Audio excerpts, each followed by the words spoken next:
नमस्कार, news India देख रहे हैं आप। मैं हूं कुंदन जमैर। देश के सबसे बड़े सूबे उत्तर प्रदेश में कुछ दिन में चुनाव होने वाले हैं और इसी चुनावी टेस्ट को पार करने के लिए सारे हथकंडे आजमाए जा रहे हैं। दूसरी पार्टियों के बड़े नेताओं को तोड़ा जा रहा है, अपने पाले में लाकर खुद को मजबूत करने की कोशिश हो रही है। प्रचार के नए नए तरीके आजमाए जा रहे हैं, तो वहीं जुबानी हमले के पुराने फॉर्मूले का भी खूब सहारा लिया जा रहा है। सीएम योगी ने अखिलेश को जिन्ना प्रेमी और पाकिस्तान समर्थक बताया। साथ ही उन्होंने समाजवादी पार्टी को तमंचावादी भी कहा है। यानी एक ही बयान से योगी ने अखिलेश के समाजवाद और सोच दोनों पर आक्रमण बोला है। यूपी की जंग में जिन्ना और पाकिस्तान की क्यों बात हो रही है, तमंचावादी और दंगा प्रेमी का जिक्र क्यों छिड़ा है, इस पर अपने मेहमानों से बात करेंगे। उससे पहले आपको दिखाते हैं रिपोर्ट।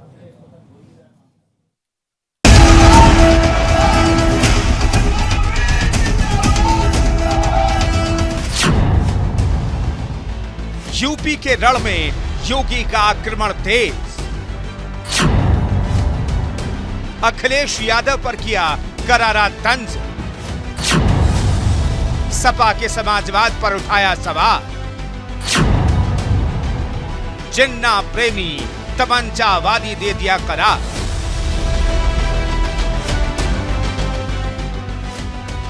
यूपी में जैसे जैसे चुनाव की तारीख नजदीक आ रही है, एक दूसरे पर नेताओं और पार्टियों के हमले तेज हो गए हैं। अखिलेश यादव रोजाना अपने बयानों में सीएम योगी और बीजेपी पर आक्रमण करते हैं, तो योगी एंड टीम भी पीछे नहीं है। योगी आदित्यनाथ समेत पूरी बीजेपी उसी अंदाज में अखिलेश पर हमलावर है। सीएम योगी ने अखिलेश और समाजवादी पार्टी को कानून व्यवस्था और जिन्ना के मुद्दे पर घेरा है। जिन्हें पाकिस्तान दुश्मन नहीं लगता, जिन्ना दोस्त लगता है, उनकी शिक्षा, दीक्षा और दृष्टि पर क्या कहा जाए। वे स्वयं को समाजवादी कहते हैं, लेकिन सत्य यह है कि उनके नस नस में तमंचावाद दौड़ रहा है। सीएम योगी ने अखिलेश को जिन्ना और पाकिस्तान के मुद्दे पर क्यों घेरा, आपको बता दें। दरअसल पिछले साल 31 अक्टूबर को पटेल जयंती के मौके पर हरदोई में एक जनसभा के दौरान अखिलेश ने जिन्ना को पटेल और गांधी की तरह आजादी का नायक बताया था। सरदार पटेल जी, राष्ट्रपिता महात्मा गांधी, जवाहरलाल नेहरू, जिन्ना एक ही संस्था में पढ़ करके बैरिस्टर बन करके आए थे। एक ही जगह पर पढ़ाई लिखाई की उन्होंने, वो बैरिस्टर बनी, उन्होंने आजादी दिलाई।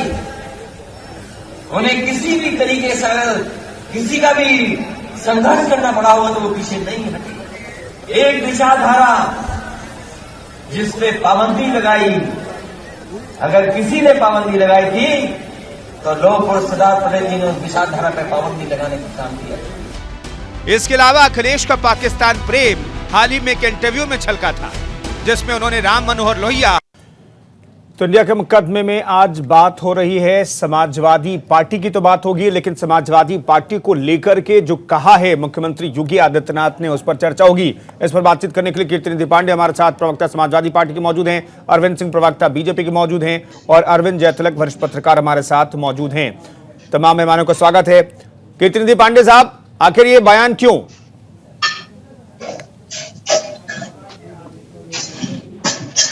उत्तर प्रदेश के मुख्यमंत्री 5 साल की सरकार चलाने के बाद भी आज मुद्दों पर राजनीति नहीं कर पा रहे। और 2017 में भारतीय जनता पार्टी की कुंदन जी सरकार बनी। एडीआर की रिपोर्ट ये बताते हैं कि समाजवादी पार्टी को जो लोग तमंचावादी बता रहे हैं, सबसे ज्यादा तमंचावादी लोग भारतीय जनता पार्टी के साथ हैं। एडीआर की रिपोर्ट में 304 एमएलए वाली भारतीय जनता पार्टी में 106 एमएलए दागी, और जो लोग समाजवादी पार्टी के उम्मीदवारी पे सवाल खड़ा कर रहे हैं, समाजवादी पार्टी के प्रत्याशियों पे सवाल खड़ा कर रहे हैं भारतीय जनता पार्टी में, एक बार अपनी प्रत्याशिता की लिस्ट को देखना चाहिए।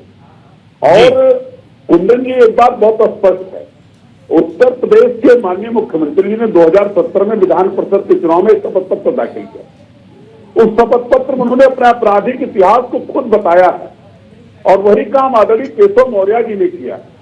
उसी काम को भारतीय जनता पार्टी के तमाम नेताओं ने किया। ठीक है, जवाब ले लेते हैं अरविंद जी से, क्योंकि मुझे ब्रेक के लिए पर जाना है, तो एक एक राउंड सबके पास मैं चला जाता हूं, फिर आएंगे तो विस्तार से चर्चा करेंगे। अरविंद सिंह जी जवाब दीजिए, एडीआर के रिपोर्ट के हवाले से कीर्तिनिधि पांडे साहब कह रहे हैं कि भाई सबसे ज्यादा दागी तो आपकी पार्टी में थे, एमएलए थे, तो फिर आप तमंचावादी समाजवादी पार्टी को क्यों कह रहे हैं? कुंदन जी, समाजवादी पार्टी के शासनकाल में एफआईआर दर्ज होता ही नहीं था, किसी की हिम्मत नहीं पड़ती थी कि थाने में जाकर एफआईआर दर्ज करा दे। और आपको विश्वास न हो तो उस समय के डीजीपी का बयान सुनिए, बृजलाल जी का, जिन्होंने कहा है कि समाजवादी पार्टी के शासनकाल में खुलेआम गुंडागर्दी होती थी और जेलों के अंदर बैठ के माफिया दिशा निर्देशन देते थे और अपहरण और हत्याएं कराते थे। तो समाजवादी पार्टी का चरित्र ही अपराधियों को संरक्षण देना, आतंकवादियों के ऊपर से मुकदमे हटाना और भ्रष्टाचार को प्रोत्साहन देना। तो ये सारे काम रोकने की जिम्मेदारी तो बृजलाल पर थी ना, ये सारे काम रोकने की जिम्मेदारी तो अरविंद जी बृजलाल जी पर ही थी ना। अब चूंकि आपकी पार्टी में सियासत कर रहे हैं क्या? उस समय के सीनियर पुलिस ऑफिसर थे, लेकिन आपको पता है कि फाइनल गवर्नमेंट में पावर तो सरकार के हाथ में होती है। समाजवादी पार्टी के द्वारा आपने देखा एक आईपीएस ऑफिसर को बनारस के कैसे सस्पेंड कर दिया गया था, केवल इसलिए सस्पेंड किया गया उसको कि उसने मुख्तार अंसारी पर छापा मारा था। तो समाजवादी पार्टी तो भ्रष्टाचार और गुंडागर्दी और अपराध के पर्यायवाची नाम है। जो हमारे आदरणीय योगी आदित्यनाथ ने कहा है वो बिल्कुल सही कहा है। सपा का मतलब ही गुंडागर्दी होता है, सपा का मतलब ही अपराध। ठीक है अरविंद जी, कीर्तिनिधि पांडे साहब मैं आता हूं। अरविंद जयतिलक हमारे साथ मौजूद है। अरविंद जयतिलक साहब, मुद्दों की बातचीत के भीतर बहुत सारी शब्दों को गढ़ा जा रहा है, आखिर ये क्यों? कुंदन जी देखिए, राजनीति जो होती है मौके की मोहताज होती है। अब जब समाजवादी पार्टी ने जो अपना लिस्ट जारी किया है और उसमें अगर जो है नाहिद हसन, असलम चौधरी, सुल्तान बेग, महबूब अली जैसे लोगों को अगर टिकट दिया है तो स्वाभाविक रूप से सवाल तो उठेगा ही। देखिए, कहा जाता है कि राजनीति में चतुर सुजान वही होता है जो अपने विरोधी को अपने अखाड़े में खींच लाता है और पटकनी देने की कोशिश करता है। कहीं ना कहीं जो है भारतीय जनता पार्टी के लिए अखिलेश यादव ने जो उम्मीदवार उतारे हैं मैदान में, यह भाजपा के लिए सहूलियत बन गई है। और कहीं ना कहीं जो भारतीय जनता पार्टी जो है इसी से जोड़ करके जो है अपनी राजनीति को आगे बढ़ा रही है और यह की धारणा फैला रही है कि देखिए किस तरह से समाजवादी पार्टी में जिन लोगों के ऊपर पलायन कराने का आरोप था, जिन लोगों के ऊपर हिंदुओं को डराने का आरोप था, ऐसे लोगों को समाजवादी पार्टी ने जो है टिकट थमा दिया है। तो मुझे लगता है कि समाजवादी पार्टी एक बड़ी ऑर्डर की पार्टी है, उसके पास कार्यकर्ताओं कभी नहीं है। वो चाहती तो इनसे अपना जो है पिंड छुड़ा सकती थी। जी, तो समाजवादी पार्टी ने बीजेपी को हमला करने का मौका दे दिया, इस वजह से बीजेपी हमलावर है और नए नए शब्द गढ़े जा रहे हैं। इसीलिए समाजवादी पार्टी को तमंचावादी तक कह दिया मुख्यमंत्री योगी आदित्यनाथ ने। इस पर चर्चा जारी रहेगी एक छोटे से ब्रेक के बाद, फौरन लौटते हैं। तो इंडिया का मुकदमा देख रहे हैं आप, और मुख्यमंत्री योगी आदित्यनाथ ने समाजवादी पार्टी को तमंचावादी कहा है। दरअसल इसके पीछे की वजह पर भी चर्चा हम कर रहे हैं और इस तरीके से शब्दों को गढ़ने के पीछे की सियासत क्या, ये भी हम समझने की कोशिश करें। कीर्तिनिधि पांडे साहब, तमंचावादी मुख्यमंत्री ने कहा तो क्या वजह दी आप लोगों ने? जैसा कि अरविंद जयतिलक जी कह रहे हैं कि आप लोगों ने ऐसे लोगों को टिकट दिया जिन पर आपराधिक मामले पहले से दर्ज हैं, जिन पर चर्चा पहले से हो रही थी, जिनके बारे में लोगों को पहले से जानकारी थी, और ऐसे लोगों को जब आप टिकट देंगे तो इस तरीके से शब्दों को गढ़ा जाएगा। कुंदन जी, अरविंद जयतिलक जी भी बड़ी पत्रकार है और आप भी बड़ी पत्रकार है। मैं पहले डिबेट की शुरुआत में मैंने कहा कि 2017 में जो 304 एमएलए भारतीय जनता पार्टी के जीते, एडीआर की रिपोर्ट बताती है कि 106 एमएलए दागी जी, और एडीआर की रिपोर्ट ये भी बताती है कि भारतीय जनता पार्टी में सबसे ज्यादा दागी एमएलए और एमपी। और अब वर्तमान में 2022 के विधानसभा का चुनाव है, जो लोग तमंचावादी बता रहे हैं, संगीत सोम के बारे में क्यों नहीं बताते? वो सुरेश राणा के बारे में क्यों नहीं बताते? वो कपिल देव अग्रवाल के बारे में क्यों नहीं बताते? वो उमेश मलिक, दिनेश खटीक के बारे में क्यों नहीं बताते? वो विक्रम सैनी के बारे में क्यों नहीं बताया जिसको उन्होंने उम्मीदवार घोषित किया? सबके खिलाफ आपराधिक मुकदमे दर्ज हैं। ये लोग उनको अपराधी नहीं मानते जिनके खिलाफ मुकदमे दर्ज है। ये बीजेपी तो मानती है संगीत सोम, सुरेश राणा जैसे लोगों पर जो है मुकदमा समाजवादी पार्टी के शासन में फर्जी तरीके से लादा गया। ये बीजेपी आरोप लगाती रही है। ये कुंदन आप नहीं कर सकते। नहीं, मैं नहीं कह रहा हूं, ये बीजेपी कहती है। मैं कौन होता हूं? जो आजम साहब को लोग अपराधी बता रहे हैं कुंदन, उन लोगों से पूछे कि आजम खान अब्दुल्ला आजम पे मुकदमे कब लगाए गए, नाहिद मलिक को मुकदमे कब लिखे गए, ये सवाल है। और ये सब मुकदमे भारतीय जनता पार्टी की सरकार में लिखे गए जी। इनको तो अपराधी बता रही भारतीय जनता पार्टी। अरविंद सिंह साहब और दूसरों अपने गिरहमा में झांकने की बात कह रहे हैं, कीर्तिनिधि पांडे साहब कह रहे हैं कि अपने गिरहमा में झांक लेते पहले तो ये शब्द को नहीं करते। देखिए, मैं इसका जवाब दे देता हूं। एक तो योगी आदित्यनाथ जी के ऊपर जो मुकदमे लगे हुए हैं, आपको पता होगा जब मुलायम सिंह यादव जी मुख्यमंत्री थे उस समय गोरखपुर में एक कांड हुआ था, और कांड ये हुआ था कि एक जुलूस निकला था ताजिए का, उसमें एक हिंदू लड़की को पकड़ के उसके साथ छेड़खानी की गई थी। और जब गोरखपुर में हिंदू लड़की के साथ छेड़खानी की गई, अरविंद सिंह साहब चलिए ना, वो बात नहीं कर रहा हूं। अरविंद सिंह साहब दरअसल कीर्तिनिधि पांडे साहब भी कह रहे नाहिद हसन पर मामला कब दर्ज हुआ, विरोध किया। नहीं अरविंद सिंह साहब, नाहिद हसन पर मामला कब दर्ज हुआ? तरीके से योगी आदित्यनाथ पे मुकदमे लादे गए, ये सब राजनीति से प्रेरित मुकदमे हैं। लेकिन आप बताइए, नाहिद हसन तो खुलेआम गुंडा है और उसका वीडियो पब्लिक में है, जो मुसलमानों से आह्वान कर रहा है कि तुम लोग हिंदुओं के वहां से कोई सामान मत खरीदो, हिंदुओं को मजबूर होकर यहाँ से पलायन करना पड़ेगा। तो क्या नाहिद हसन की तुलना योगी आदित्यनाथ जी से हो सकती है? ये उत्तर प्रदेश की जनता देख रही है। एक तरफ तो अपराधियों को खत्म करने के लिए हम लड़ाई लड़ रहे हैं, और दूसरे तरफ समाजवादी पार्टी अपराधियों को प्रतिस्थापित करने के लिए, गुंडों को प्रतिस्थापित करने के लिए, आतंकवादियों को प्रतिस्थापित करने के लिए समाजवादी पार्टी लड़ रही है।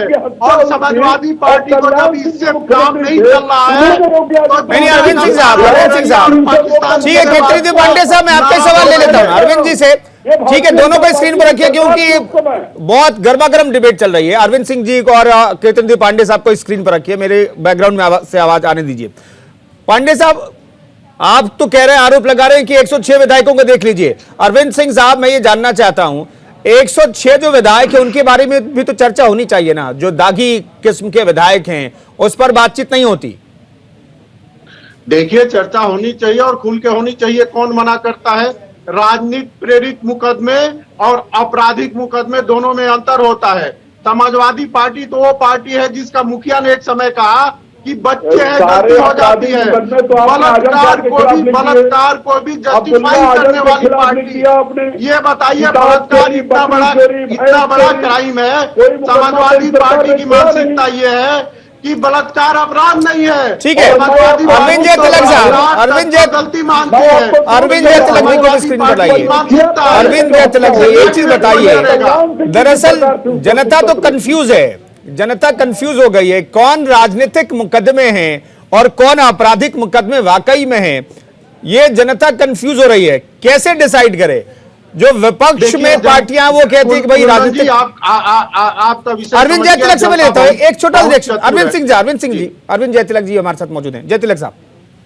हाँ, कुंदन जी, देखिए, पांडे जी विद्वान प्रवक्ता, उन्होंने बिल्कुल सही कहा कि एडीआर की रिपोर्ट है, उसके मुताबिक 403 में तकरीबन जो 143-37% आपराधिक मामले दर्ज। लेकिन पांडे जी को समझना होगा कि राजनीति में धारणाओं का बहुत महत्व होता है। बिल्कुल। आपकी पार्टी ने जो 2012 से 2017 तक ढेर सारे विकास के काम किए, इससे किसी को कोई गुरेज नहीं है। लेकिन जिस तरह से मामला जो है कैराना का पलायन का उठा, जिस तरह जवाहर बाग का उठा, जिस तरह मुजफ्फरनगर दंगे का उठा, तो जो गायत्री प्रजापति का उठा, तो कहीं ना कहीं जो सारे काम जो है लीपापोती हो गई और ऐसा नैरेटिव बना कि आपकी पार्टी जो है पूरी तरह से तुष्टीकरण में लिप्त है। और जिस तरह से आज की तारीख में अखिलेश जी ने जो जिन्ना का मसला उठाया, पाकिस्तान का मसला उठाया, उसके बाद जो लिस्ट जारी हुई, तो कहीं ना कहीं लगता है कि कुल मिलाकर के मुसलमानों को साधने की कोशिश में कुछ ऐसे लोगों को टिकट थमाया गया है जो कि समाज के लिए नासूर है। आपने बिल्कुल सही कहा कि भारतीय जनता पार्टी में ढेरों ऐसे हैं जिनके ऊपर गंभीर आपराधिक आरोप है। लेकिन मैंने जो पहले कहा कि जो एक नैरेटिव फैल रहा है कि आपकी पार्टी तो कहीं ना कहीं जो है उसी को जो है टारगेट करके भारतीय जनता पार्टी जो है भ्रष्टाचारी पार्टी का तगमा दे रही है, चाहे यह जो है तमंचावादी कर रही है। तो कहीं ना कहीं इस पर जो है आपको भाजपा के बीच में जाने के बजाय जो है अपने रण क्षेत्र में लड़ना होगा और विकास के मुद्दे, बेरोजगारी के मुद्दे, तमाम ऐसे मुद्दे उसको उठाना होगा। पांडे जी। बिल्कुल पांडे साहब, एक चीज मैं इसमें जोड़ना चाहता हूं, जो अरविंद जय तिलक साहब ने कही कि भाई भावनाओं की राजनीति भी होती है। जो नैरेटिव सेट किया बीजेपी ने 2017 में, उसी नैरेटिव पर दोबारा बीजेपी आई, उसी पिच पर दोबारा खेल रही है और उसी पिच पर आपने फुल टॉस बॉल दे दिया नाहिद हसन को टिकट थमा करके। मेरा सवाल यह है कि जिस पिच पर आप हार चुके हैं, जिस पिच पर आपको बैकफुट पर जाना पड़ा, आप नाहिद हसन की बहन की बारे में बात चल रही थी कि आप उसे टिकट दे देंगे, लेकिन आप फिर से नाहिद हसन को आपने टिकट दे दिया और शायद नाहिद हसन को टिकट और ऐसे लोगों को टिकट देने की वजह से यह कहा जा रहा है तमंचावादी है समाजवादी पार्टी। गलती हो गई क्या? देखिए, कुदरत की गलती नहीं होगी, टिकट गलती से नहीं मिलता, टिकट समाजवादी पार्टी ने दिया और जिस नाहिद हसन को हिंदुओं की पलायन का जिम्मेदार माना जा रहा है, स्वर्गीय हुकुम सिंधिया जिंदा नहीं है कैराना के सांसद में। और सांसद होने के बाद 2014 के बाद जब नाहिद हसन एमएलए हुए, उसके बाद हुकुम सिंह ने एक सभा किया था वहां के इंटर कॉलेज में और उन्होंने कहा था बहुत स्पष्ट रूप से कि मैंने कैराना से पलायन की बात किया था, रोजगार न होने के कारण। मैंने कभी हिंदुओं के पलायन की बात नहीं किया, इसके लिए उन्होंने सार्वजनिक रूप से क्षमा मांगी। और कुंदन, एक जानकारी और दे दूं आपको कि नाहिद हसन का परिवार और हुकुम सिंह जी का परिवार, दोनों परिवार जब देश के ऊपर जाएंगे तो एक ही परिवार है, हुकुम सिंह जी का और नाहिद हसन का, जो परिवार। और उन्होंने अपने परिवार से नाहिद हसन से क्षमा याचना किया और जो अरविंद साहब मुझे भी सुनाई नहीं दे रही, आप अरविंद साहब सुन लेते हैं। अरविंद साहब इसके बाद मैं आपको मौका दूंगा, अरविंद साहब इसके बाद मैं आपको मौका दूंगा, जो कीर्तिनिधि पांडे साहब को जवाब दीजिएगा। अरविंद जी इतने इंपॉर्टेंट मसले पर चर्चा हो रही है, थोड़ा सा टाइम दे दीजिए ना कीर्तिनिधि पांडे साहब को। कीर्तिनिधि पांडे साहब खत्म कीजिए अपनी बात। मैं कह रहा हूं कि उन्होंने, हुकुम सिंह जी ने सार्वजनिक रूप से क्षमा मांगी थी और उन्होंने कहा था मैंने कभी हिंदुओं के पलायन की बात नहीं किया। उन्होंने कहा मैंने कैराना में रोजगार न होने के नाते लोग पलायन हो रहे हैं, इसको रोकने के लिए कहा था। नहीं, पलायन का कीर्तिनिधि पांडे साहब पलायन का जिक्र तो था ना, वहां पर गुंडा राज तो था ना, लोगों से रंगदारी मांगी जाती थी ना। कीर्तिनिधि पांडे साहब मैं इतना जानना चाहता हूं, क्या कैराना में गुंडा राज नहीं था? क्या कैराना के व्यापारियों से फिरौती नहीं मांगी जाती? क्या कैराना में दो भाइयों का कत्ल नहीं किया गया? क्या कैराना में सब कुछ कानून व्यवस्था बहुत बेहतर थी? कुंदन जी, आपसे मैंने कहा कि आप वरिष्ठ पत्रकार और एक पत्रकार साथी डिबेट में भी है, सीनियर पत्रकार जी। क्या गोरखपुर में एक व्यापारी की हत्या पुलिस वालों ने नहीं किया? लेकिन क्या गोरखपुर के अंदर जिम्मेदारी तय की गई और तुरंत दंडित किया गया। हम उसके बचाव में खड़े नहीं है, हम उस घटना को जस्टिफाई नहीं कर रहे हैं।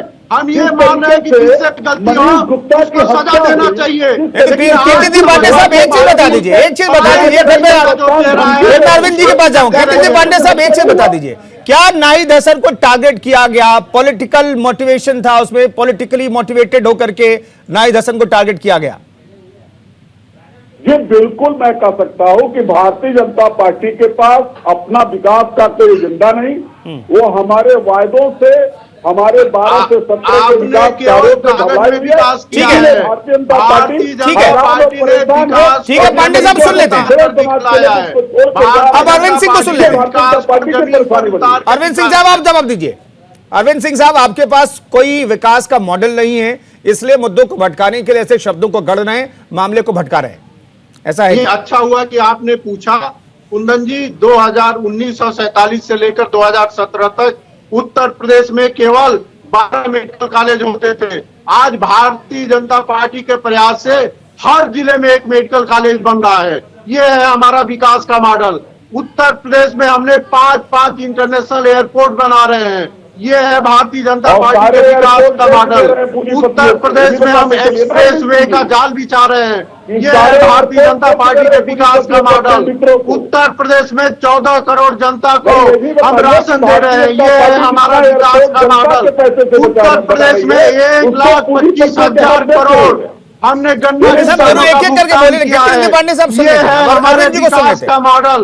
उत्तर प्रदेश में हमने विश्वनाथ कॉरिडोर बनाया है।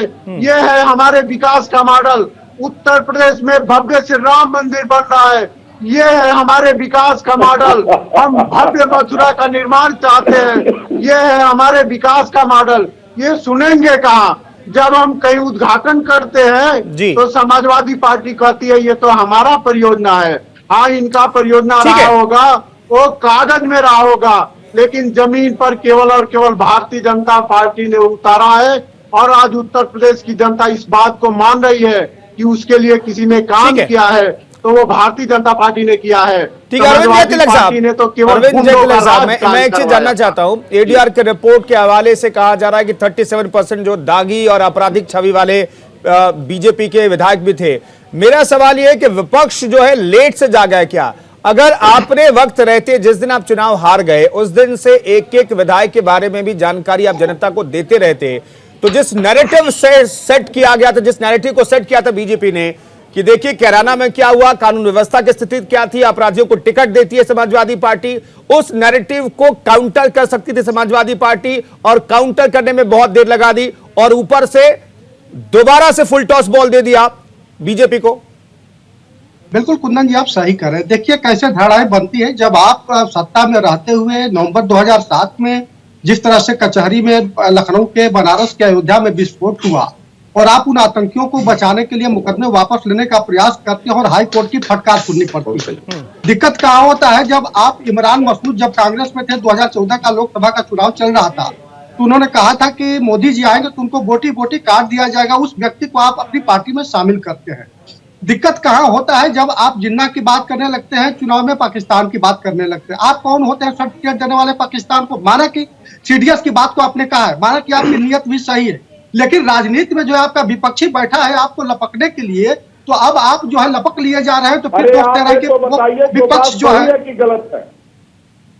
नहीं, बिल्कुल आप सही कर रहे हैं। आपकी बातों को मैं नहीं कर रहा हूँ, लेकिन बात जो है राजनीति में है।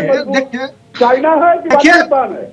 नहीं, देखिए नहीं देखिए देखिए कीर्ति पांडे साहब, उसमें जब आप राजनीतिक दुश्मन जोड़ते हैं ना, और आप ये जोड़ते हैं कि बीजेपी जो है उसे दुश्मन बताती है राजनीतिक फायदे के लिए, वहां पर दिक्कत हो जाती है। पाकिस्तान दुश्मन है कि नहीं है?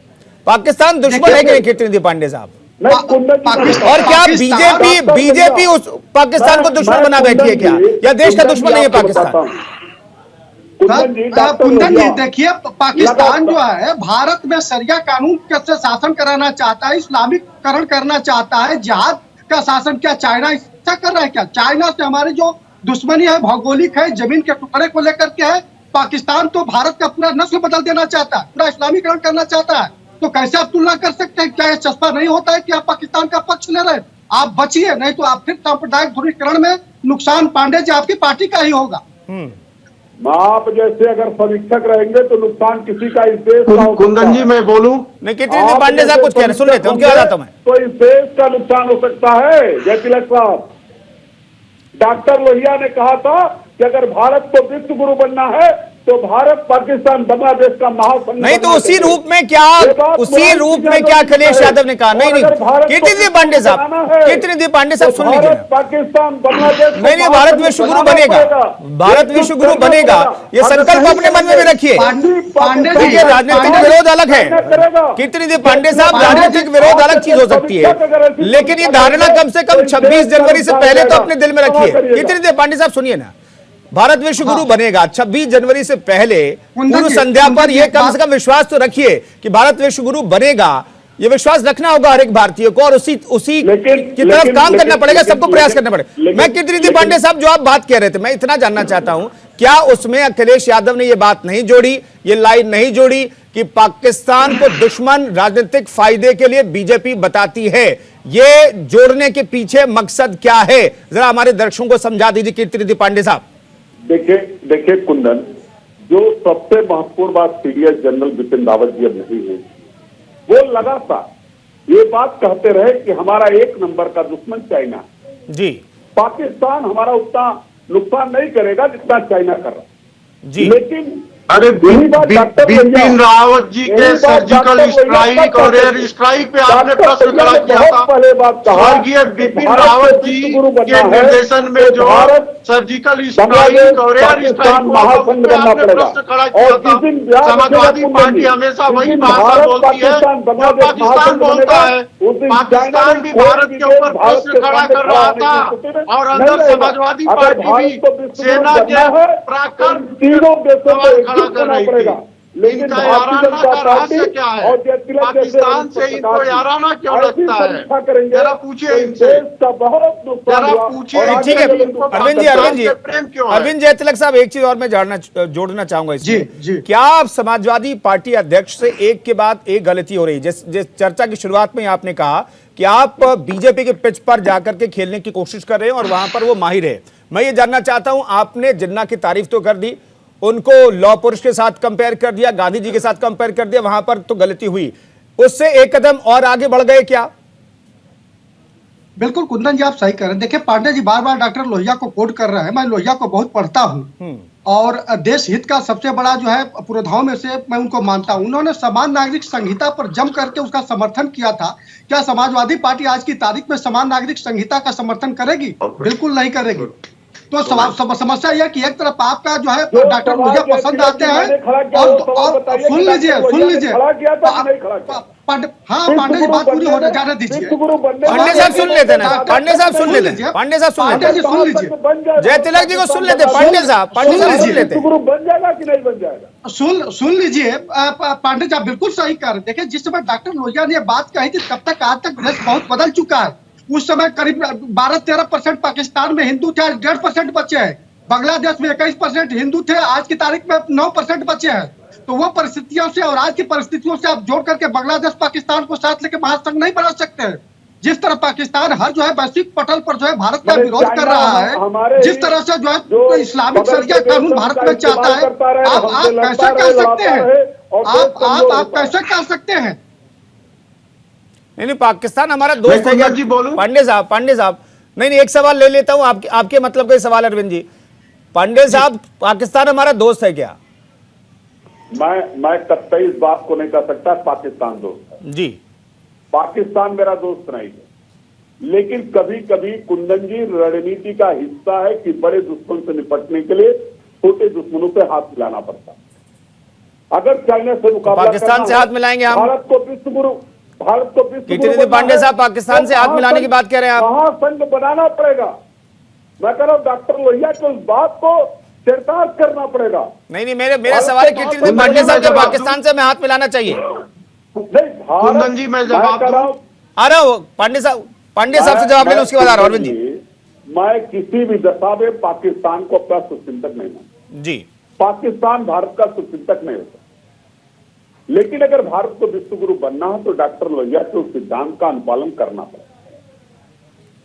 नहीं, जयतिलक साहब ने कहा कि समान नागरिक संहिता को लेकर के भी समाजवादी पार्टी आगे बढ़ेगी क्या? अगर प्रस्ताव आएगा दूसरे भी विचार होगा। ठीक है, अरविंद सिंह की जवाब दीजिए। अरविंद सिंह साहब, आप कुछ कह रहे थे। देखिए, आपने बहुत अच्छा किया, समाजवादी पार्टी के प्रवक्ता से पूछकर इनको एक्सपोज किया आपने दर्शकों के सामने। भारत की एक नीति रही है कि विदेश मंत्रालय का जो स्टैंड होता है सभी पार्टियां उसको फॉलो करती हैं। समाजवादी पार्टी के राष्ट्रीय मुखिया ने यह बयान केवल इसलिए दिया है कि पाकिस्तान की प्रशंसा करके भारतीय मुसलमानों का मन जीते और उत्तर प्रदेश में वोट प्राप्त करे। ये न केवल भारत विरोधी बयान है अपितु भारत के मुसलमानों का भी अपमान है। और दूसरी बात मैं कहना चाहता हूं, जरा सुनने का जरा साहस रखिए। आपके पास हिम्मत हो तो जरा सुनने का साहस रखिए। दूसरा बात यह है कि ये किस मुंह से डॉक्टर लोहिया का नाम लेते हैं? डॉक्टर लोहिया एक समाजवादी नेता थे। समाजवादी ठीक है, तमाम मेहमानों को बहुत बहुत शुक्रिया। मेरे पास वक्त इतना ही था। कि पांडे साहब, बहुत बहुत शुक्रिया आप न्यूज इंडिया से जुड़ने के लिए। अरविंद सिंह जी, अरविंद जयतिलक साहब, बहुत बहुत शुक्रिया इस चर्चा में शरीक होने के लिए। तो आज इंडिया के मुकदमे में फिलहाल इतना ही। रुकेंगे एक छोटे से ब्रेक के लिए। खबरों का सफर एक छोटे से ब्रेक के बाद भी जारी है।